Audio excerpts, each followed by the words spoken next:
সময়, জীবন, কাল। দেখতে গেলে এই তিনটি শব্দ একটি শব্দেরই সমার্থক শব্দ মনে হয়, কিন্তু এই শব্দগুলির অর্থ কি সমান? কখনোই নয়। হ্যাঁ, এই সময় চলতে থাকে, জীবন চলতে থাকে, কালচক্র চলতে থাকে। এই সময় কেটে যায়, কিন্তু এই জীবন একে যাপন করতে হয়। কি বলেন? এই জীবনে কিছু করুন বা কিছু না করুন, জীবন এমনি কেটে যাবে, আপনি জানতেও পারবেন না। কিন্তু সেটা আমাদের উদ্দেশ্য নয়, একে যাপন করতে হবে। এই জীবনে প্রেরণা পেতে শিখুন, প্রেরণা দিতে শিখুন, আহ্বান গ্রহণ করতে শিখুন, আহ্বান জানাতে শিখুন, মহান কাজ করতে শিখুন, ধন্যাত্মক বোধ জাগিয়ে তুলুন। জীবন অতিবাহিত করার অর্থ কি তা আপনি শিখে যাবেন। কারণ সময় কেটে যায়, সমস্ত যুগ কেটে যায়, কিন্তু জীবনের রীতি জীবন কাটিয়ে দেওয়া নয়, জীবন যাপন করা। এই জীবন সম্পূর্ণরূপে অনুভব করতে হবে, নতুন পথ বানাতে হবে। এবারে যদি এই জীবন বাঁচার সময় একবার ভেবে দেখুন, যদি মনে প্রেম থাকে, সদ্ভাবনা থাকে, তাহলে কি হবে? এই জীবনকে বাঁচার অনুভূতিটাই অন্যরকম হয়ে যাবে, একটা আনন্দময় অনুভূতি লাভ করবেন। তাহলে এটাই করুন, আর আমার সাথে ভালোবেসে বলুন, রাধা রাধা। এবার অনেক সময় মানুষের মনে এরকম প্রশ্ন আসে যে এই সংসারে সবথেকে বড় বিপদ কি? কেউ বলে ধর্ম সংকট, আবার কেউ বলে প্রাণের উপর আসা সংকট। প্রত্যেক মানুষের জীবনে বিভিন্ন সংকট আসে, আর এই সমস্ত সংকট অত্যন্ত বিচিত্র হতে পারে।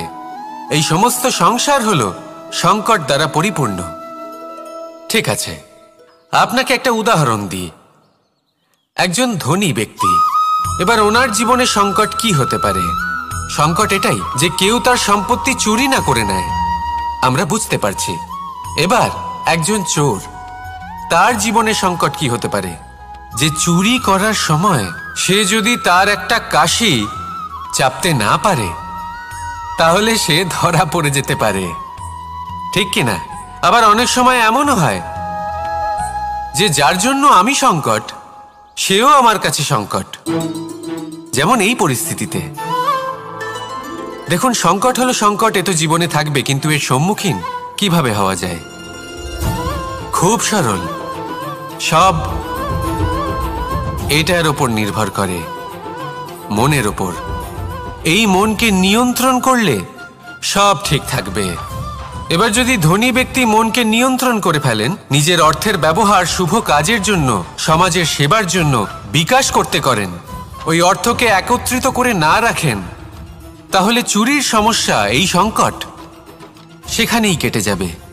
এবার যদি কথা বলি সেই চোরের, তাহলে চোর যদি নিজের মনকে সংযত করে নেয়, যদি নিজের কর্মকে নিয়ন্ত্রণ করতে পারে, তাহলে এমন কোনো স্বর নেই, এমন কোনো স্বর নেই যা ওকে ধরা পড়তে বাধ্য করবে।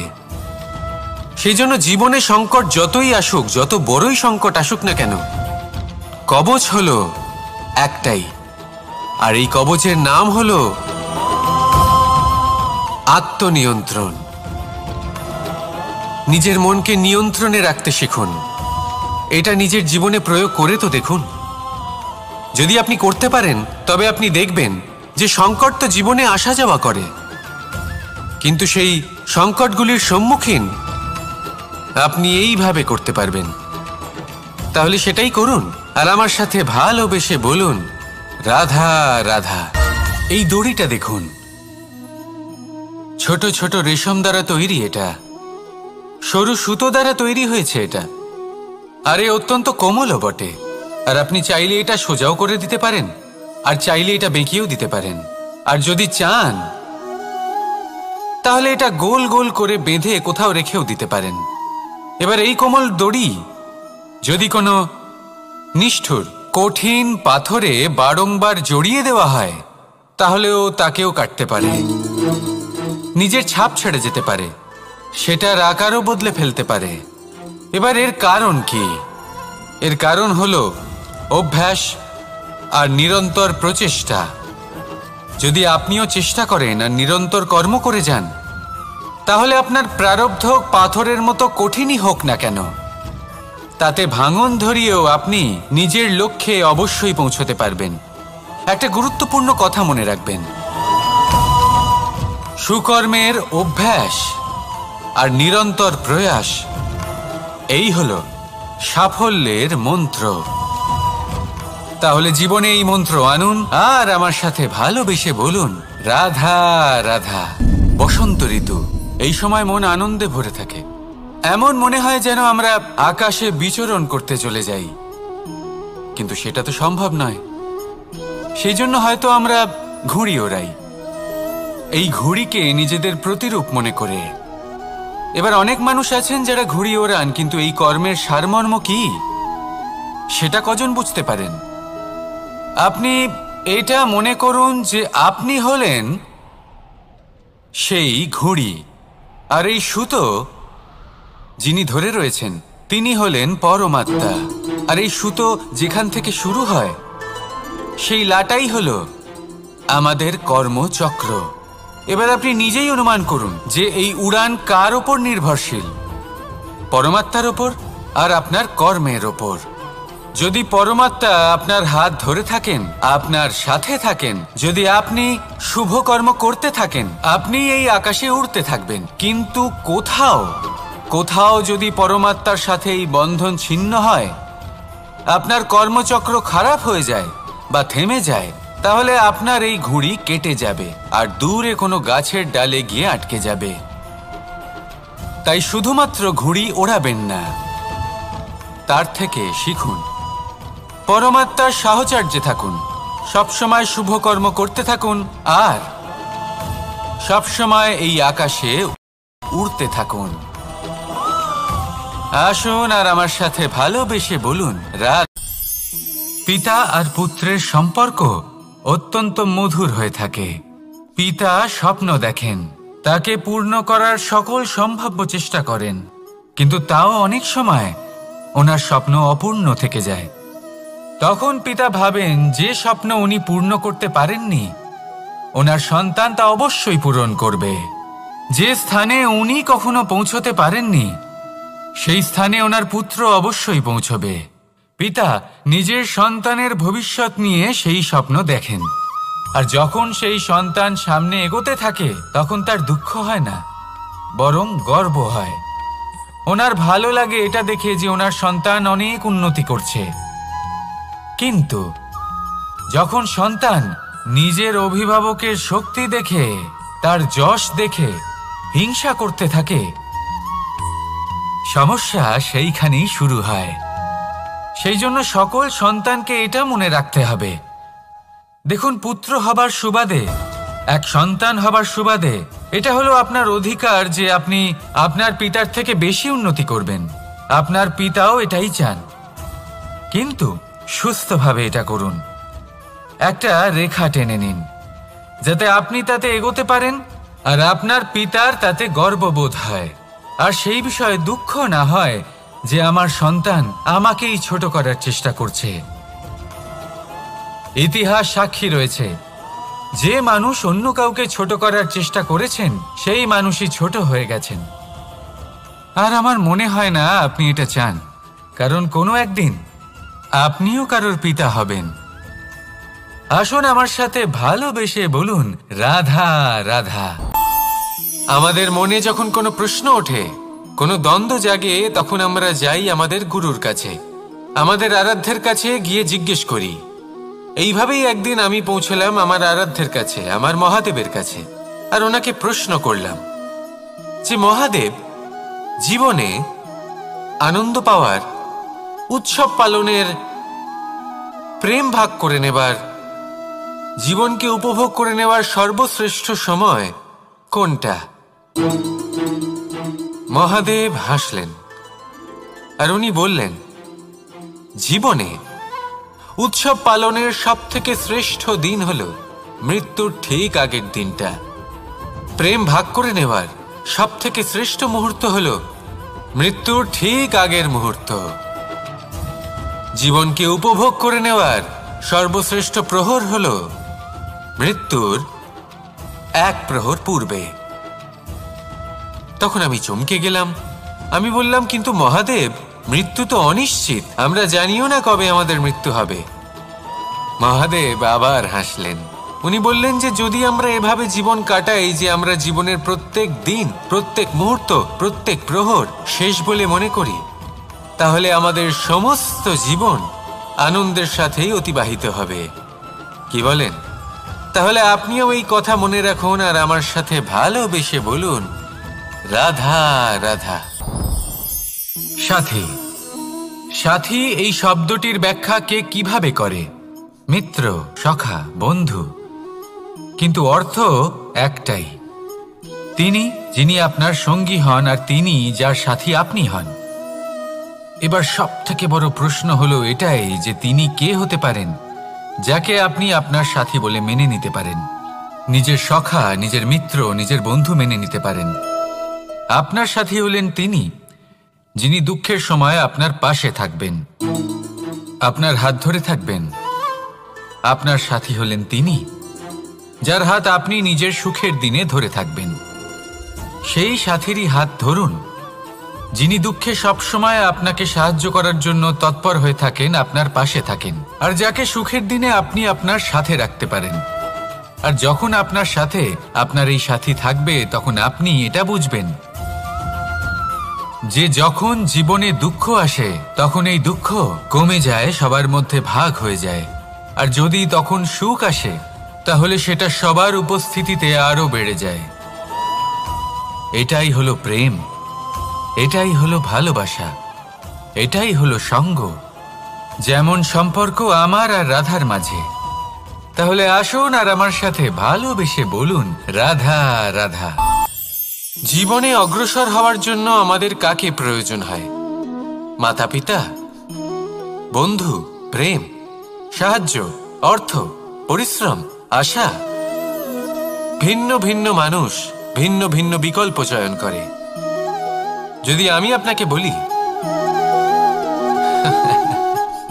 তাহলে জয় আর পরাজয়ের মন্ত্র দুটো শব্দের উপর নির্ভর করে, মেনে নেওয়া আর দৃঢ় হওয়া। যদি মেনে নেন তাহলে হেরে যাবেন, যদি দৃঢ় হন তাহলে নিশ্চিত রূপে জয়ী হবেন। যদি কখনো আপনি ক্লান্ত হয়ে ওঠেন, আপনি দুঃখী হন, পুরোপুরি ভেঙে পড়েছেন, তখন মেনে নেবেন না যে আপনি ভেঙে পড়েছেন, নয়তো হেরে যাবেন। তখন উল্টে স্থির করবেন যে যাই হয়ে যাক না কেন আমি জয়ী হবই। আর আপনি দেখবেন যে জয় নিশ্চিত রূপে আপনার কাছেই আসবে। তাহলে এই কথা মনে রাখবেন আর আমার সাথে ভালোবেসে বলবেন, রাধা রাধা। মানুষের জীবনে দুই ধরনের আবেগ থাকে যা চিরকাল তার সাথে বসবাস করে। প্রথম, স্বপ্ন। দ্বিতীয়, অজুহাত। মানুষ হাজার হাজার স্বপ্ন দেখতে পারে। আমাকে এই কাজ করতে হবে, আমাকে ওখানে ঘুরতে যেতে হবে, আমায় জীবনে এই অসম্ভব কাজ বাস্তবায়িত করে দেখাতে হবে, আদি ইত্যাদি। এবার ঠিক যেমন স্বপ্ন দেখেন সেইভাবে অজুহাতও খুঁজে নিয়ে আসেন। আমি এই স্বপ্ন পূরণ করতে পারলাম না, কারণ আমাকে কেউ সাহায্যই করল না, কারণ আমি দুর্বল হয়ে পড়েছিলাম, কারণ আমার কাছে সময়ই ছিল না, আদি ইত্যাদি। এবার সাফল্য এবং অসফলতার মাঝখানে এই ধরনের সংঘর্ষ হতে থাকে। সাফল্য তখন লাভ করা সম্ভব যখন আপনার স্বপ্ন আপনার অজুহাতের থেকে অনেক বড় হয়, আর অসফলতা তখন পাবেন যখন আপনার অজুহাত আপনার স্বপ্নের থেকে অনেক বড় হয়। আপনি যদি সাফল্য লাভ করতে চান তাহলে চেষ্টা করতে থাকুন, পরিশ্রম করুন। যদি অসফল হন তাহলে ভয়ভীত হওয়ার কোনো প্রয়োজন নেই। নিজের ভুল বুঝুন, তাকে শুধরে নিন, আবার চেষ্টা করুন। কিন্তু যদি নিজের জীবনে অজুহাত নিয়ে আসেন তখন স্বপ্ন কখনো পূরণ হবে না। আসুন আমার সাথে ভালোবেসে বলুন, রাধা রাধা। এই সংসারের সব থেকে কঠোর ধাতুর মধ্যে একটি হলো লোহা।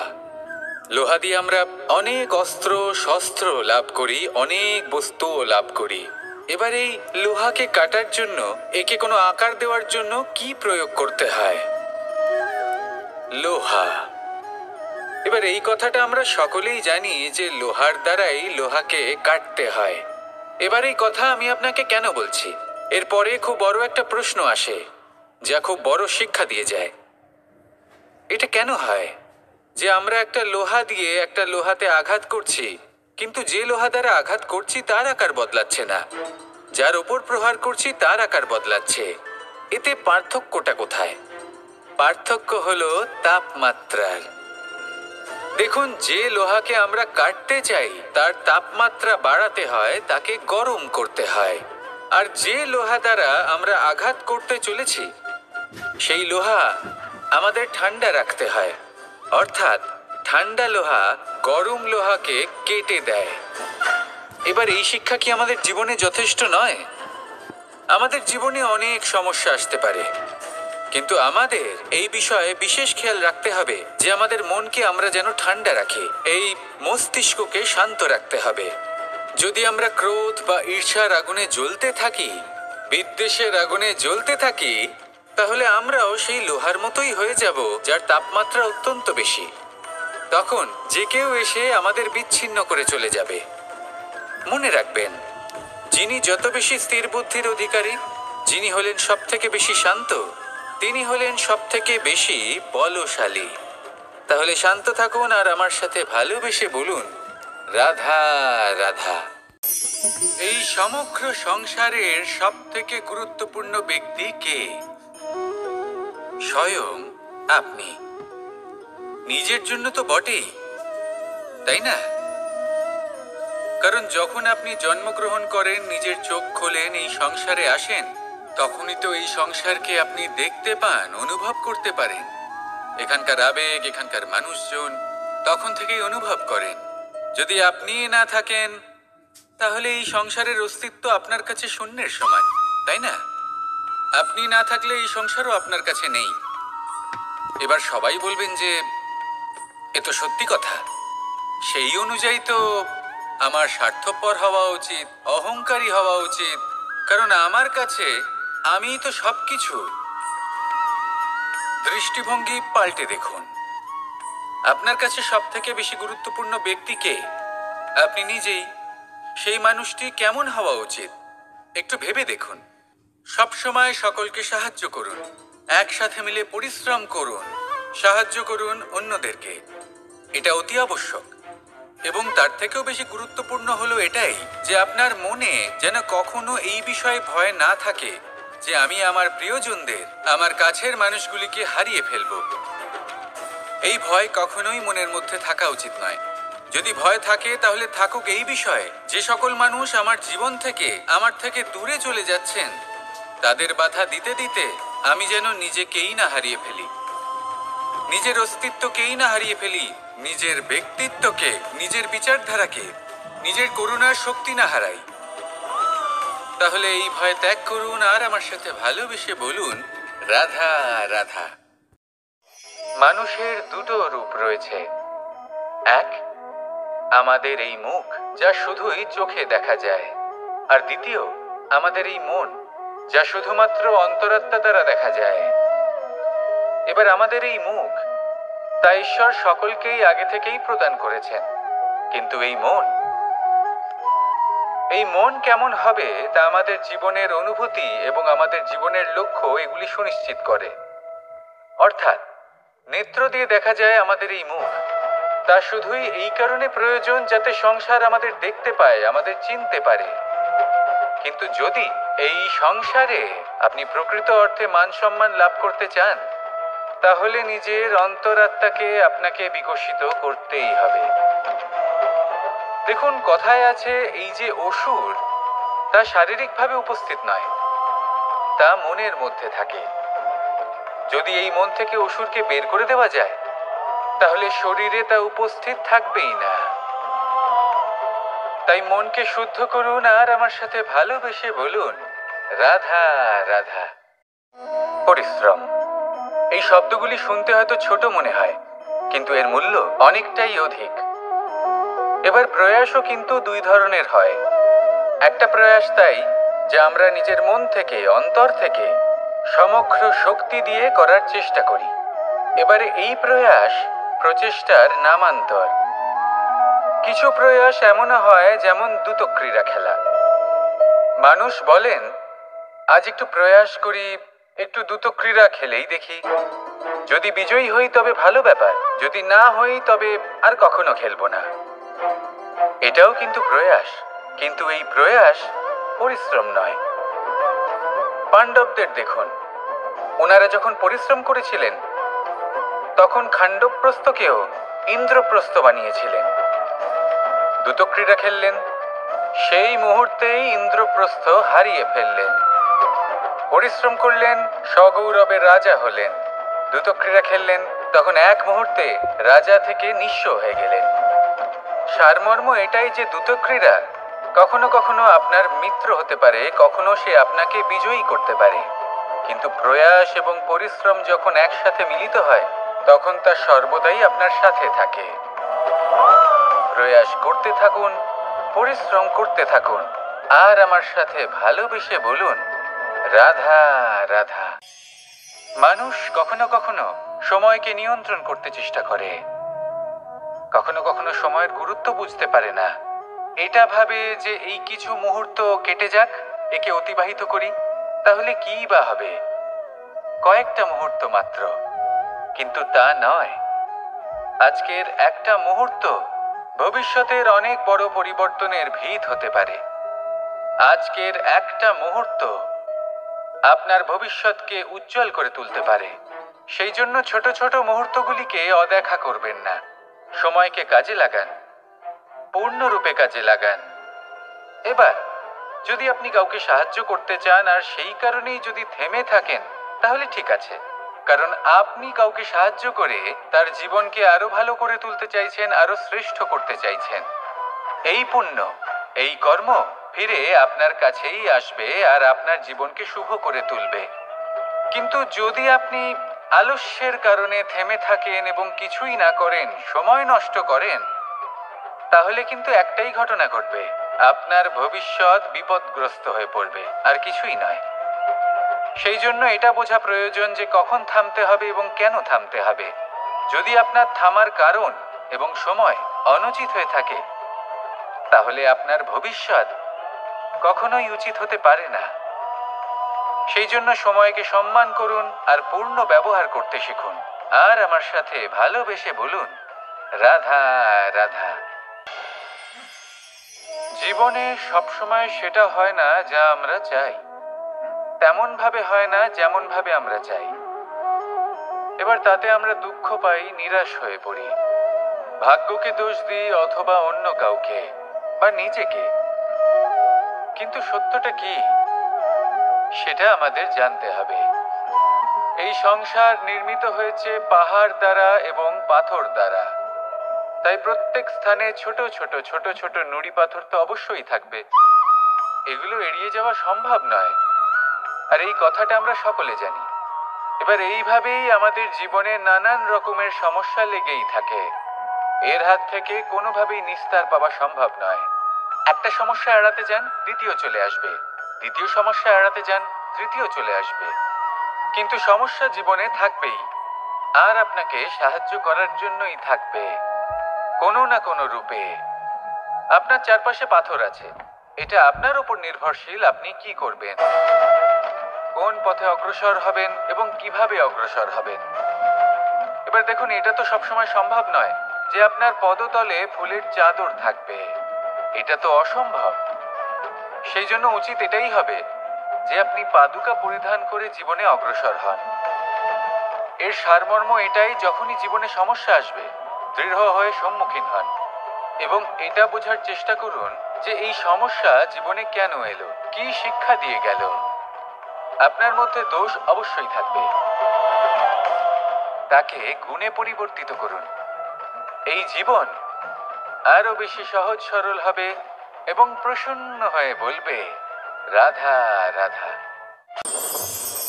অনেক মানুষ আমাকে এসে বলেন যে কানাই, তোমার কথাগুলি তো আর কি বা বলি, তোমার কথা কি থেকে কি করে ফেলতে পারে, অসম্ভবকে সম্ভব করে ফেলতে পারে। এত শক্তি তোমার কথাতেই রয়েছে, তো অন্য কিছু করার কোনো প্রয়োজনই কোথায়? এবার ওনারা এই কথাটা বুঝতে পারেন না যে জ্ঞান শুধুমাত্র শব্দের সমন্বয় মাত্র, কিন্তু এর অর্থ কি সেটা জানার জন্য অনুভব করা প্রয়োজনীয়, সেই পথে চলা প্রয়োজনীয়। এই অভিজ্ঞতাই আপনাকে অর্থ বুঝিয়ে দেবে। ঠিক যেমন তুমি কর্ম করতে থাকো, ফলের চিন্তা করো না, এটা শুধুই শব্দ। এর সারমর্মটা কি, এর অর্থ কি সেটা বোঝার জন্য সেই পথে আপনাকে অগ্রসর হতেই হবে, সেটা যাপন করতে হবে, কর্ম করতে হবে নিরন্তর। এটা ভাবলে হবে না যে আমি কি আমার কর্মের ফল আদৌ পাবো কিনা, তবেই আপনি এই কথার অর্থ বুঝতে পারবেন। কখনো ভেবে দেখবেন, আমাদের বাড়িতে যারা জ্যেষ্ঠ আছেন, বড় আছেন, আমরা তাদের পুজো করি, তাদের সেবা করি, আমরা তাদের চরণ স্পর্শ করি। কেন? কারণ ওনাদের কাছে আমাদের থেকে অনেক বেশি জীবনের অভিজ্ঞতা থাকে। জীবনে শুধুমাত্র জ্ঞান শোনাটা প্রয়োজনীয় নয়, তা বুঝতে পারা প্রয়োজনীয়। তা যদি যাপন করেন তবেই অভিজ্ঞতা হবে, তবেই প্রকৃত অর্থ বুঝতে পারবেন। তাহলে জ্ঞান শুধু শুনবেন না, বুঝুন, তাকে আচরণে আনুন এবং আমার সাথে ভালোবেসে বলুন, রাধা রাধা। কখনো কোনো বাগানের কোনো বৃক্ষকে দেখেছেন?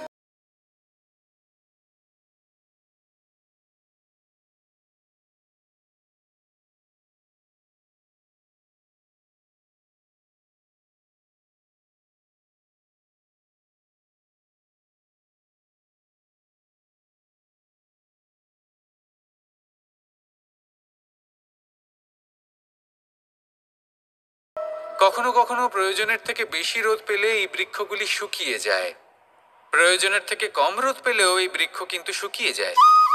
প্রয়োজনের থেকে কম জল যদি পায়, এই বৃক্ষ শুকিয়ে যেতে পারে। প্রয়োজনের থেকে অতিরিক্ত জল যদি পায়, তখনও এই বৃক্ষের শিকড়গুলি নষ্ট হয়ে যেতে পারে। এবার এটাই কিন্তু আমাদের সংসারের সাথেও হয়। আমাদের সংসারের সকল প্রতিভাশালী ব্যক্তি, যেমন লেখক, বিচারক, প্রবক্তা, যোদ্ধা, এদের সবার ক্ষেত্রে এই কথাটাই প্রযোজ্য। যদি বেশি প্রশংসা করা হয়, তাহলেও এরা হারিয়ে যাবেন। প্রয়োজনের থেকে বেশি যদি নিন্দা করা হয়, তখনও তারা নত হয়ে পড়বেন।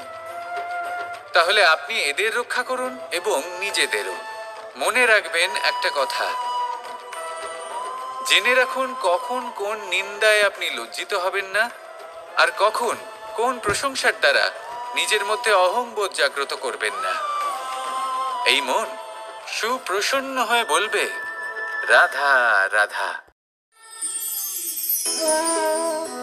জল এ হলো জীবনের আধার, পঞ্চতত্ত্বের মধ্যে একটি।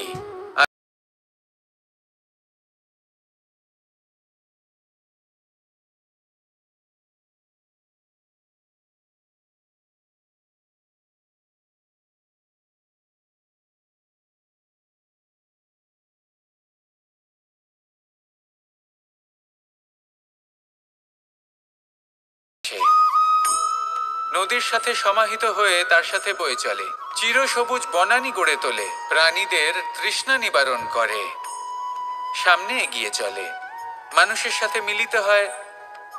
যারা একে বাঁধের মধ্যে বেঁধে রাখতে চেষ্টা করে, সে বন্দি দশাতেও থেকে যায়, মানুষের কল্যাণ করে। তারপর বাঁধ থেকে মুক্তি পেয়ে এগিয়ে চলে, কোথাও ধাক্কা খায়, কোথাও বাধা পড়ে, কোথাও যদি পথ খুঁজে না পায়, তাহলে পথ খুঁজেই নেয়। আর যেখানে পথ থাকে না, সেখানে পথ বানিয়ে নেয়, আর শেষ পর্যন্ত নিজের লক্ষ্যে পৌঁছেই যায়, অর্থাৎ সমুদ্রে গিয়ে সমাহিত হয়ে যায়। আমাদেরও কিছুটা এরকমই হয়ে উঠতে হবে। যেখানেই যাবেন, সকলের কল্যাণ করুন, সামনে এগোন। আপনি কোথাও পড়ে গেলে, ধাক্কা খেলে আঘাত লাগবেই, উত্থান পতন লেগেই থাকে। সামনে এগোতে থাকুন। কোথাও পথ না পেলে তা খুঁজে নিন, কোথাও পথ না থাকলে তা বানিয়ে নিন। নিজের গন্তব্যের কথা সব সময় মনে রাখুন। শেষ পর্যন্ত নিজের মোক্ষ লাভ আপনি অবশ্যই করবেন। আর আমার সাথে ভালোবেসে বলুন, রাধা রাধা। কখনো কোনো বৃক্ষকে দেখেছেন?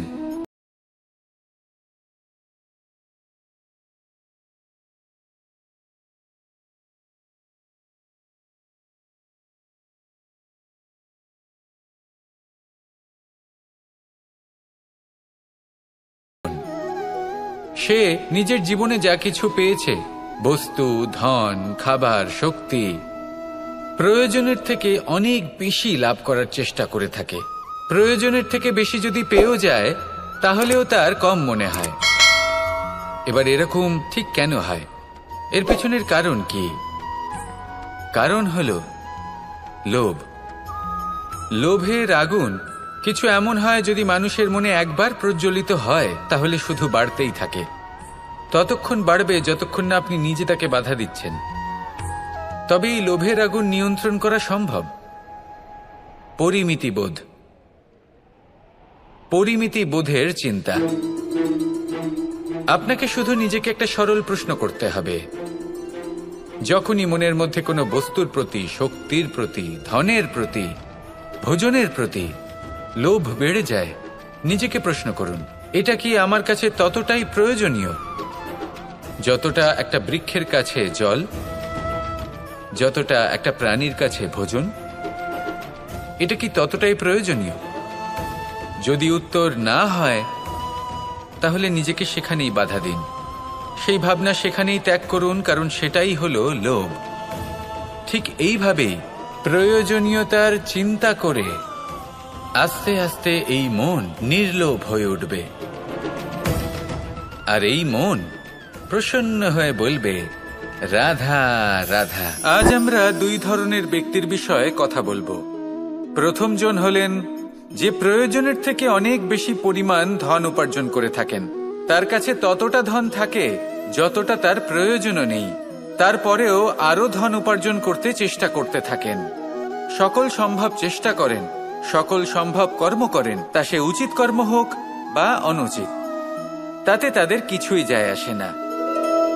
তারা শুধুই এই সংসারের সকল সুখ ভোগ করতে চান, সকল স্বাচ্ছন্দ্য লাভ করতে চান। আজীবন তারা প্রচেষ্টাই করতে থাকেন। এবার এই করতে গিয়ে তারা ভারাক্রান্ত হয়ে সমস্যার সম্মুখীন হন। এনাদের সমগ্র জীবন এই চেষ্টাতেই চলে যায়, জীবন যাপন করার বদলে। অন্যদিকে আরেকজন ব্যক্তি, যিনি জানেন তার প্রয়োজন কতটুকু, আর শুধুমাত্র সেই পরিমাণ ধন অর্জন করেন, তার থেকে বেশি একটুও নয়।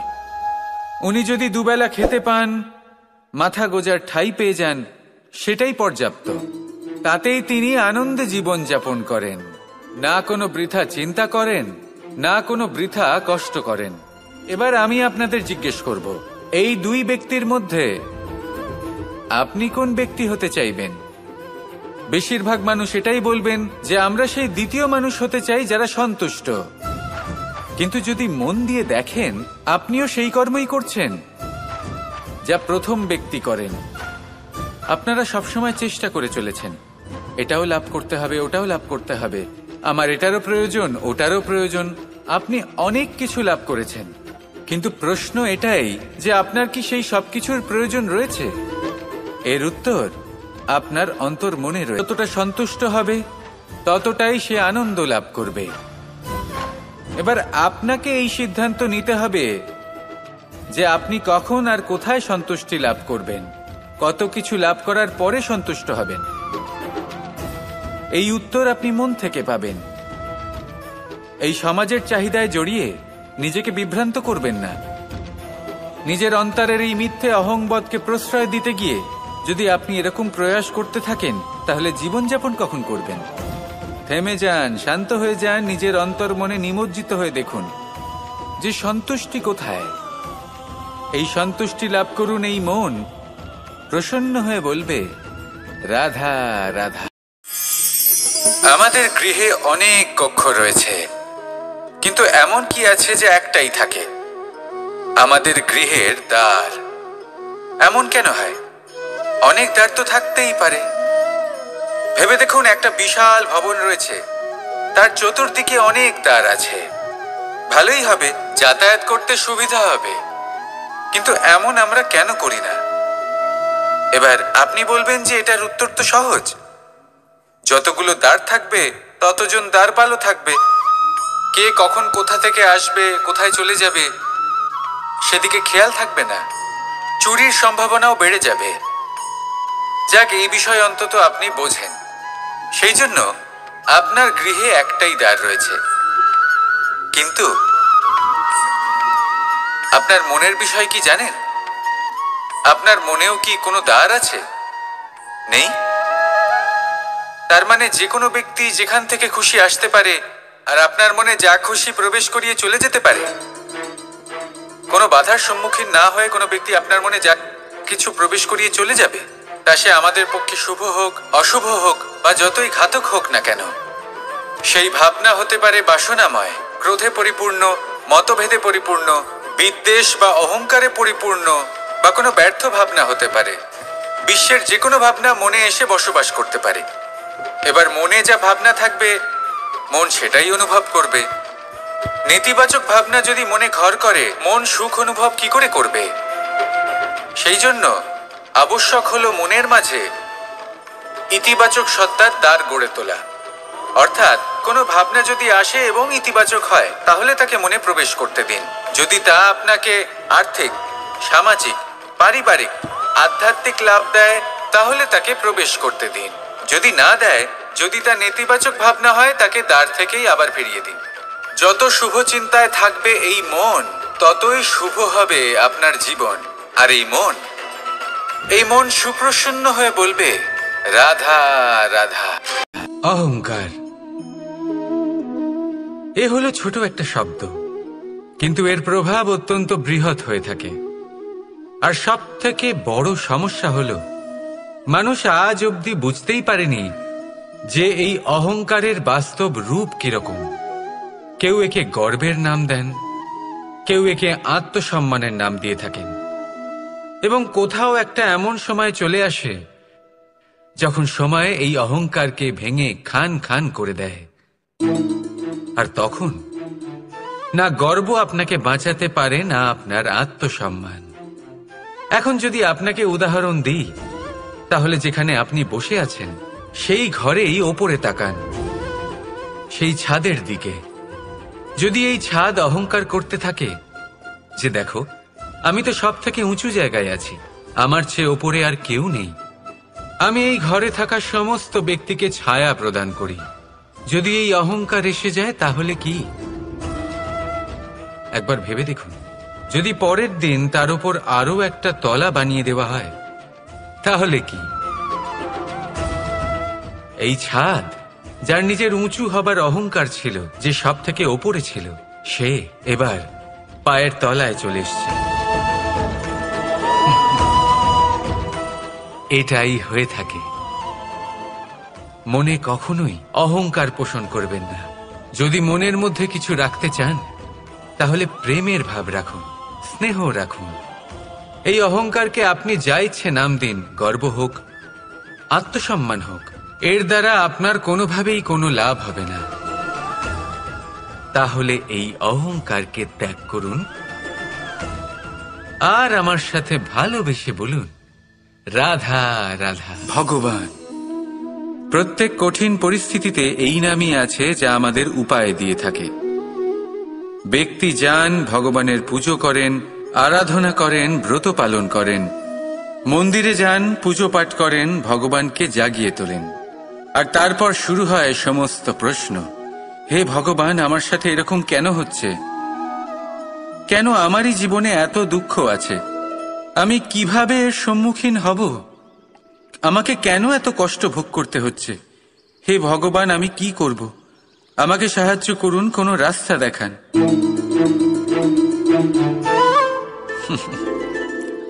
চলুন, আমি আপনাকে একটা প্রশ্ন করি। মন্দিরে যাওয়ার চেষ্টা করার আগে আপনি কি জীবনে ততটা চেষ্টা করেছেন যতটা সেই সমস্যাকে দূর করার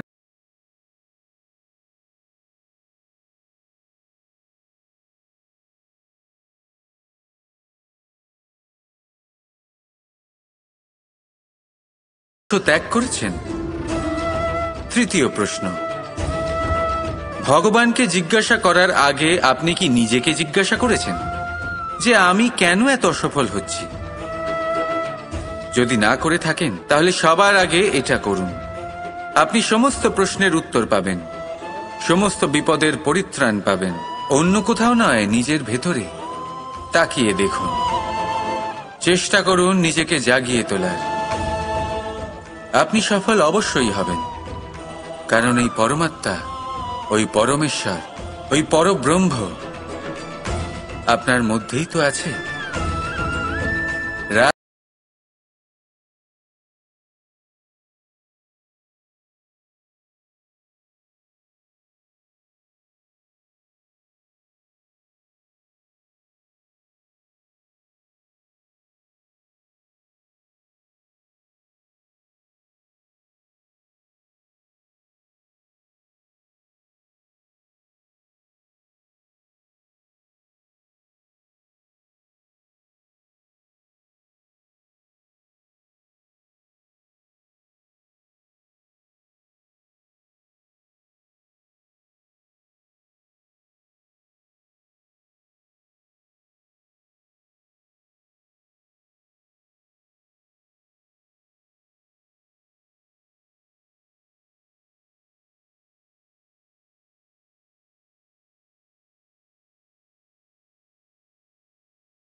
আপনাকে দেখতে হবে, নিজেকে কিছু প্রশ্ন করতে হবে। আমি কি আজ সেই কর্মই করছি যেটা আমি করতে চেয়েছিলাম? আমি কি আজ সেই জীবন যাপন করছি যেমন আমি যাপন করতে চেয়েছিলাম? যদি এই প্রশ্নগুলোর উত্তর হ্যাঁ হয়, তাহলে এগোতে থাকুন, নয়তো থেমে যান এবং বিচরণ করুন। মনে রাখবেন, এই সংসার অত্যন্ত জটিল, আর এতে হারিয়ে যাওয়া অত্যন্ত সরল। সেই জন্য নিজে থেকে বারবার থামা এবং জীবন চিন্তন করা অত্যন্ত আবশ্যক।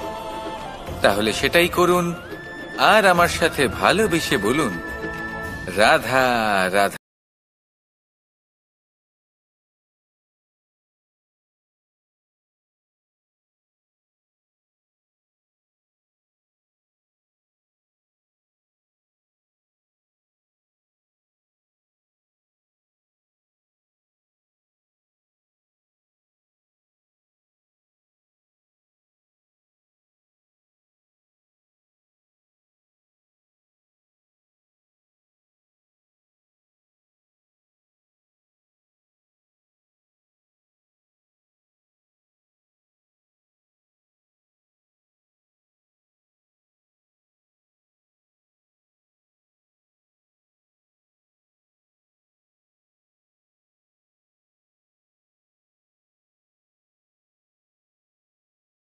তারা বেষ্টিত থাকি।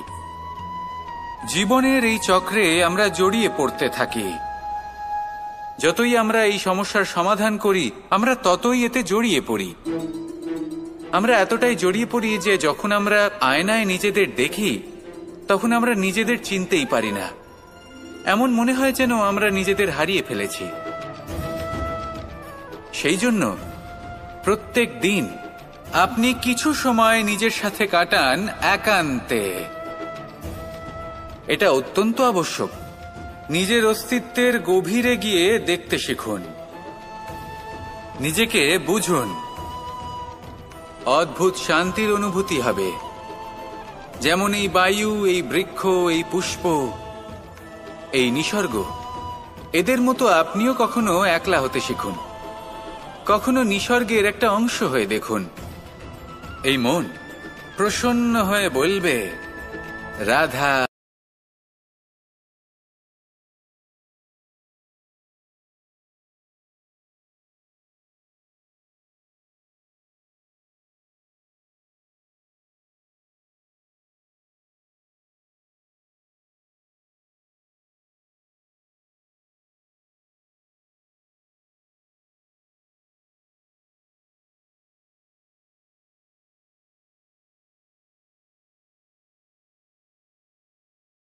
আমি তো এরকম কিছু করিনি, কিন্তু যদি আপনি এরকম বলেন কোনো প্রমাণ দিন, এর কোনো সাক্ষী আছে?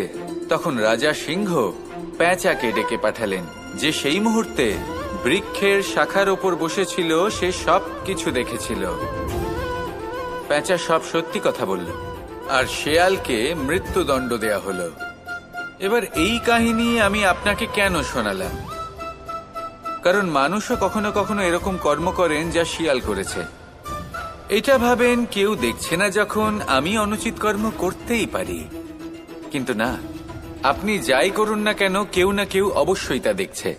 কোনো ব্যক্তি না হলেও কোনো প্রাণী, না হলে কোনো যক্ষ বা দেব বা প্রেত। যদি এনারা কেউ না দেখেন, তাহলে ধরিত্রী মাতা দেখেন, যেখানে দাঁড়িয়ে আপনি সেই কর্ম করছেন, তাই না?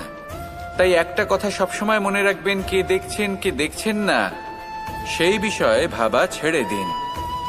এটা খুব সহজ কথা।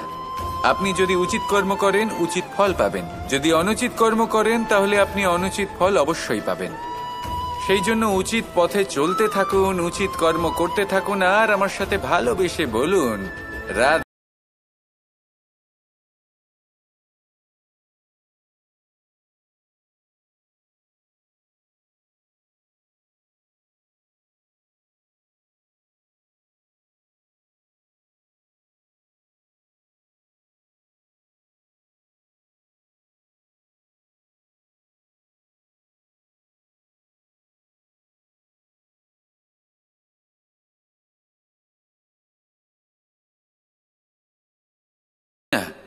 অবশ্যই সহ্য করতে হবে। এটাই হলো প্রকৃতির নিয়ম। এই নিয়ম কিন্তু আমরা সবাই জানি, কিন্তু আমাদের মধ্যে বেশিরভাগ মানুষ এই বিভ্রান্তি নিয়ে বাঁচি যে এই যে প্রকৃতির নিয়ম, তা আমার ওপর প্রযোজ্য নয়। তা কিন্তু নয়। আমাদের চতুর্দিকে এই যে নিসর্গ রয়েছে, আমরা তার কতটা ক্ষতি করি সেটা একবার ভেবে দেখুন। আমরা বনাঞ্চল জ্বালিয়ে দিই, বায়ু দূষিত করি, জল দূষিত করি, প্রাণীদের হত্যা আমরা করি। কেন? এই নিসর্গ আমরা নষ্ট করি, যদিও আমরা জানি যে আমরাও হলাম এই নিসর্গেরই অংশ। এবার দেখুন, শরীরের কোনো অংশে যদি আগুন ধরান, আস্তে আস্তে সমস্ত শরীরও জ্বলে যাবে। সেইভাবেই নিসর্গ যদি নষ্ট হয়ে যায়, তাহলে মনুষ্য জাতিও নষ্ট হয়ে যাবে। তাই এই যে নিসর্গ আপনি দেখছেন, এই পুষ্প, এই বৃক্ষ, বায়ু, জল, এদের সকলকে রক্ষা করুন, নষ্ট নয়। মনে রাখবেন, যদি নিসর্গ থাকে, মানুষ থাকবে। যদি নিসর্গ থাকে, তাহলেই জীবন থাকবে। আসুন আমার সাথে ভালোবেসে বলুন, রাধা রাধা। পাণ্ডবরা বন থেকে এসেছিলেন। ওনাদের কাছে না কোনো ধন ছিল, না কোনো সম্পদ, না বিদ্যা। নিজের পরিশ্রমের দ্বারা ওনারা বিদ্যা অর্জন করেছিলেন, আর তার দ্বারাই সম্পদ অর্জন করলেন, আর ধনও অর্জন করলেন। এই পাণ্ডব ছিলেন অত্যন্ত কুশল এবং শক্তিশালী। যুধিষ্ঠির নিজের পরিশ্রম দ্বারা এমন জ্ঞান অর্জন করেছিলেন যে এই সংসার ওনাকে ধর্মরাজ যুধিষ্ঠির অভিহিত করেছিল। দেখতে গেলে পাণ্ডবদের কাছে সবকিছুই ছিল, কিন্তু যখন বিষয় এলো আরো ধন লাভ করার, তখন যুধিষ্ঠির, যিনি পাণ্ডবদের মধ্যে জ্যেষ্ঠ, তিনি সকল পাণ্ডবদের সাথে দ্যুতক্রীড়ায় অংশগ্রহণ করে ফেললেন। এর ফলে না শুধু ধনলক্ষ্মী, ধর্মলক্ষ্মী, বিবেক লক্ষ্মীকেও হারালেন, আর শুধু তাই নয়, নিজের গৃহলক্ষ্মী দ্রৌপদীকেও হারিয়ে ফেললেন। এর কারণ কি? ভুলে গেলেন খুব সহজ একটা কথা, এই সংসারে সম্মান এবং সাফল্য দুটোই পরিশ্রমের দ্বারা লাভ করতে হয়। কিন্তু দ্যুতক্রীড়ার এই খেলা আমাদের ভাগ্যের উপর নির্ভরশীল। এই সংসারে দুটি পথ রয়েছে। একটা পথ যেখানে কর্ম এবং পরিশ্রমের দ্বারা আপনি নিজের পথ নিজেই রচনা করতে পারবেন, আর দ্বিতীয় পথ হলো যেখানে এই ভাগ্য এক মুহূর্তে আপনাকে শিখরেও পৌঁছে দিতে পারে, আবার ধূলিসাৎ করে দিতে পারে। আপনি কোন পথ বাছবেন সেই চয়ন আপনারই। আসুন আর আমার সাথে ভালোবেসে বলুন রাধা রাধা। কোনো এক সময়ের ঘটনা এটা। মা এবং বাবা হাটে গিয়েছিলেন, তখন আমি আর দাদা গিয়েছিলাম গরু চড়াতে। আমরা বাড়ি ফিরে এলাম, আর মা সেই সময় একটা কাজ করতেন। যখনই হাটে যেতেন দরজা তালা বন্ধ করে যেতেন। উনি খুব ভালো করে জানতেন যে যদি ওনার এই মাখন চোর সঠিক সময়ে পৌঁছে যায় তাহলে এক ফোঁটাও মাখন আর অবশিষ্ট থাকবে না। এবার ঘটনা কিছুটা এরকম হলো যে মা আর বাবা মাঝে মাঝে হাটে যেতেন, তাই মাঝে মাঝে এই দরজা তালা বন্ধ করতে হতো। যখন মা আর বাবা ফিরে এলেন তখন বাবা ভুলে গিয়েছিলেন যে এই চাবির গোছা থেকে ঠিক কোন চাবিটা দরজার তালা খোলার জন্য উপযোগী। উনি চেষ্টা করতে শুরু করে দিলেন। একটার পর একটা চাবি দিয়ে উনি চেষ্টা করতে থাকলেন, কিন্তু সেই দরজার তালা তো খুলতেই চাইছিল না। ওনার মাথা থেকে ঘাম পড়তে শুরু করলো। তখন মা বললেন যে তালা ভেঙে দেওয়া যাক। মা চলে গেলেন, আর বাবা বললেন না না দাঁড়াও, আর কিছু চাবি বাকি আছে, এটা হয়তো খুলতে পারবো। মা হাতুড়ি নিয়ে চলে এলেন সেই তালা ভাঙার জন্য, আর তখনই বাবা শেষ চাবিটা প্রয়োগ করলেন আর দরজার তালা খুলে গেল। যদি উনি চেষ্টা না করতেন তাহলে এই তালাটাও ভেঙে যেত আর চাবিটাও নষ্ট হয়ে যেত, ঠিক কিনা? এবার এই ঘটনাটা আমি দেখেছিলাম, আর আমার মনে হলো যে কখনো কখনো এই চাবির গোছার মধ্যে থেকে শেষ চাবিটাও কিন্তু জীবনের দরজা খুলে দিতে পারে। সেজন্য আপনি যদি জীবনে সাফল্য লাভ করতে চেষ্টা করেন, নিজের লক্ষ্যে পৌঁছতে চান, তাহলে হার মানবেন না। হয়তো দেখবেন আপনার পরবর্তী প্রচেষ্টা বা এই অন্তিম প্রচেষ্টা আপনাকে সাফল্যের পথে নিয়ে গেল। তাই নিরন্তর প্রচেষ্টা করতে থাকুন, জীবনে সাফল্য লাভ করুন। যজ্ঞের আগুনকে শুভ বলে মনে করা হয়, আর সেখানেই চিতার আগুনকে অশুভ মনে করা হয়। এমনটা কেন হয়? এখানে বিষয়টা হলো লক্ষ্য, বিচার এবং সঙ্গের। যখন আমরা যজ্ঞ করি তখন আমাদের লক্ষ্য কি হয়? পরিবেশকে আরো পবিত্র করে তোলা, ইতিবাচক করে তোলা। আমাদের লক্ষ্য শুভ হয়। তারপরে আসে বিচার। এই পরিস্থিতিতে সেই বিচার হলো অগ্নি। স্ফুলিঙ্গ থেকে তীব্র আকার ধারণ করে সমস্ত কাঠকে পুড়িয়ে দেয় এবং সুগন্ধ ছড়িয়ে দেয়। অর্থাৎ যদি আপনার লক্ষ্য শুভ হয় তাহলে তার নিজেই শুভ বিচারধারাকে আমন্ত্রণ জানায়। এই শুভ বিচার তখনই আসবে যখন আপনার সংকল্প শুভ হবে। অন্যদিকে হলো চিতার আগুন। এর লক্ষ্য কি? একটা দেহকে পরধামে পৌঁছে দেওয়া। সবার শেষে সবকিছু আপনার উপরে নির্ভরশীল যে আপনি কোনটা চয়ন করতে চান। আপনার লক্ষ্য যদি শুভ হয় তাহলে আপনার বিচার এবং সঙ্গতি আর তার পরিণাম সবই শুভ হবে। আসুন আর আমার সাথে ভালোবেসে বলুন রাধা রাধা। এই সংসারের প্রত্যেক বস্তুর, প্রত্যেক পরিস্থিতির, প্রত্যেক আবেগের দুটি দিক আছে। এর মধ্যে পার্থক্য করা সম্ভব শুধুমাত্র দৃষ্টিভঙ্গির দ্বারা। যদি কোনো ব্যক্তি পর্বত শিখরে দাঁড়িয়ে থাকেন তাহলে উনি এটাই দেখতে পাবেন যে এই জলের ধারা সমুদ্রের দিকে বয়ে চলেছে। আরেক ব্যক্তি যিনি সমুদ্রের কাছে দাঁড়িয়ে আছেন তার এটাই মনে হবে যে এই জলের ধারা সমুদ্রের দিকে আসছে। এখানে বিষয়টা হলো দৃষ্টিভঙ্গির, আর এটাই সময়ের সাথেও হয়ে থাকে। অনেক সময় মানুষ চিন্তিত হয়ে পড়েন, ত্রস্ত হয়ে পড়েন যে তার কাছে হয়তো খুব কম সময় আছে, তাতে তিনি অনেক কিছুই করতে পারবেন না, আর একটু সময় থাকলে খুব ভালো হতো। তিনি এইভাবেও ভাবতে পারেন যে অল্প হলেও সময় বাকি তো রয়েছে, অর্থাৎ যা অবশিষ্ট আছে তাকে সংরক্ষণও করা সম্ভব, তাতে জীবন যাপনও করা সম্ভব। আর এটা নির্ভর করছে আপনার উপর। তাই দৃষ্টিভঙ্গি ইতিবাচক রাখুন। জীবনে দুই ধরনের আবেগ রয়েছে যার কোনো মূল্য নেই। আমার কথার অর্থ এটা নয় যে এদের কোনো গুরুত্ব নেই, গুরুত্ব যথেষ্টই রয়েছে, শুধু এদের জন্য আপনাকে কোনো মূল্য দিতে হয় না। প্রথম আবেগ হলো আনন্দ, প্রসন্নতা। এটা আপনি যে কোনো জায়গায় খুঁজে পেতে পারেন যদি আপনি খুঁজে পেতে চান। আপনি কোনো পুষ্পের সৌন্দর্য দেখে প্রসন্ন হতে পারেন। বায়ুর কারণে যখন একটি বৃক্ষ শিহরিত হয় সেটা দেখে আপনি প্রসন্ন হতে পারেন। একটা ছোট্ট শিশুর কলরব শুনেও আপনি প্রসন্ন হতে পারেন। একটা ক্রন্দনরত বালককে হাসিয়ে আপনি প্রসন্ন হতে পারেন। সবকিছু আপনার উপর নির্ভরশীল। সেখানে আরেকটি আবেগ হলো দুশ্চিন্তা। মানুষ বড়ই দুশ্চিন্তা করতে থাকে। আজ আমি এই কাজ করেছি, সেই বিষয়ে চিন্তা। আজ আমি এই কাজ করতে পারিনি, সেই বিষয়ে চিন্তা। কাল আমাকে এই কাজ করতে হবে, সেই নিয়ে চিন্তা। আমি কি সেই কাজটা করতে পারবো, সেই বিষয়েও দুশ্চিন্তা। চিন্তা সর্বত্র রয়েছে, যার জন্য মূল্য দিতে হয় না। যত চান আপনি একত্রিত করতে পারেন। একটা গুরুত্বপূর্ণ কথা মনে রাখবেন, প্রসন্নতা জীবনের একটা নতুন সূত্রপাত। সেখানে দুশ্চিন্তা হলো জীবনের চিতার সমান। এবার এই দুটি আবেগ হলো মূল্যহীন, দুটোই আপনার সামনে আছে। কোনটা চয়ন করবেন আপনি, দুশ্চিন্তা নাকি প্রসন্নতা? সিদ্ধান্ত আপনারই।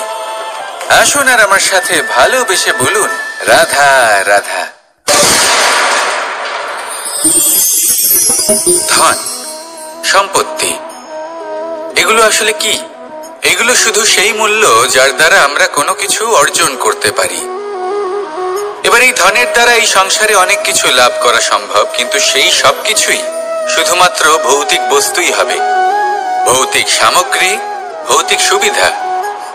অর্থাৎ আপনার কাছে যতই ধন থাকুক, তা আপনাকে শান্তির ঘুম এনে দিতে পারবে না।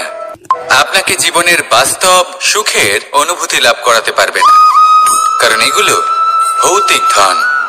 এই ভৌতিক বস্তুই অর্জন করাতে সক্ষম। বাস্তবিক ধন কি? যদি এই প্রশ্ন আপনার মনে আসে, তাহলে তার উত্তর আমি আপনাকে দেব একটা উদাহরণের মাধ্যমে। কখনো আপনি শুনে থাকবেন যে একজন পিতা আজীবন অনিষ্ট করেন, অনর্থ করেন, খারাপ কাজ করেন শুধু ধন অর্জনের জন্য। তিনি ভাবেন যে আমি ধন অর্জন করব আর নিজের সন্তানকে একটা উজ্জ্বল ভবিষ্যৎ প্রদান করব, একটা সুখ স্বাচ্ছন্দ্যময় জীবন দান করব। এবার সন্তান যখন জন্ম লাভ করে, তখন সে ভাগ্যের জোরে সেই ধন ভোগ করে। যেরকম সে পায় সেরকমই তার ব্যবহার সে করে। কখনো আপনি এটাও দেখে থাকবেন যে সেই সন্তান সমস্ত ধন নষ্ট করে ফেলে, আর সেই পিতা যিনি সমস্ত ধন সঞ্চয় করেছেন, যিনি সেই ধনের প্রভু, আজ সেই ধনের প্রহরী হয়ে রয়েছেন। এবার এরকম কেন হয়? এরকম তখনই হয় যখন সেই পিতা বুঝতেই পারেন না যে তার জীবনের আসল ধন কি। সেই আসল ধন তার সন্তানকে সে দিতেই পারে না। যদি পিতা তার সন্তানকে কর্মের জ্ঞান দিতে পারেন, উচিত কোনটা অনুচিত কোনটা সেই শিক্ষা দিতে পারেন, সংস্কারের প্রকৃত শিক্ষা দিতে পারেন, তবে সেটা ধনের থেকে অনেক বেশি গুরুত্বপূর্ণ। এটাই হলো জীবনের বাস্তব ধন। আপনি সেই কথা তো অবশ্যই শুনে থাকবেন, কুসন্তান হলে ধন সঞ্চয় করে কি হবে, সুসন্তান হলে ধন সঞ্চয় করে কি হবে। সন্তান যদি কুপুত্র হয় তাহলে সব নষ্ট করে ফেলবে, আর সন্তান যদি সুপুত্র হয় তাহলে ধন থাকুক না থাকুক, সে নিজেই কর্মের পথে অগ্রসর হয়ে ধন অর্জন করবে আর নিজের জন্য এক উজ্জ্বল ভবিষ্যৎ গড়ে তুলবে। তাই সন্তানকে সম্পদ দেওয়ার আগে কর্মের জ্ঞান দান করুন, সুশিক্ষা দিন, কারণ এটাই হলো জীবনের প্রকৃত ধন। আসুন আর আমার সাথে ভালোবেসে